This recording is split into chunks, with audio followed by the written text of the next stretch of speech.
Kate. Yeah, and you know, this is one of those things where I don't think a lot of people realize, but we are nearly halfway through with these Olympic Games. We've seen some victories, we've seen upsets. You never know what you're going to get, and that's why every day it's something different in these Olympic Games. Well, today what we're talking about is the potential, a possibility of seeing a new record set in one event while bringing back a sport that hasn't been in the Olympics for more than 100 years. So here's what you can't miss on day 6.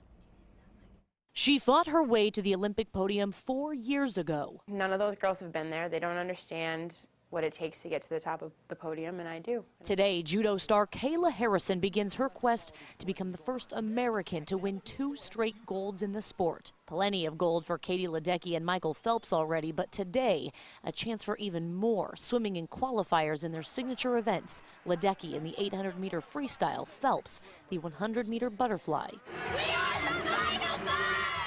And the 5 become 2 tonight in the women's gymnastics individual competition. Simone Biles and Aly Raisman have to show the world they're worthy of round 2.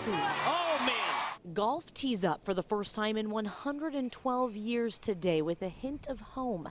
Some of the grass used for the course in Rio was actually grown in southeast Texas. Not just any grass, Zion Zoysia, and it could just be the secret weapon to success in the drive for gold.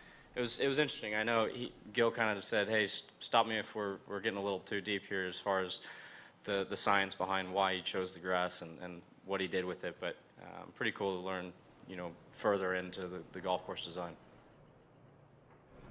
All right, so golf kicks off pretty early this morning here, about 7 a.m. local time. Now, the cool thing is, I know it seems silly that we're talking about this grass, but 88% of that course is actually made up of that Zion Zoysia grass. And officials say it's important because it actually is something that can sustain some severe conditions. We're talking an area that has severe drought, severe heat. That is an area like this, and it can really make the difference in the swing and how the golfer hits the green in the area. So it's going to be interesting to see how this all plays out, and I know a lot of people excited to see golf back in the Olympics, Kate. Some exciting stuff. Very interesting. Thank you so much, Alicia Inns, our media general correspondent, live in Rio de Janeiro at the Olympics. Remember, you can watch all of the Olympics coverage right here on 22 News NBC.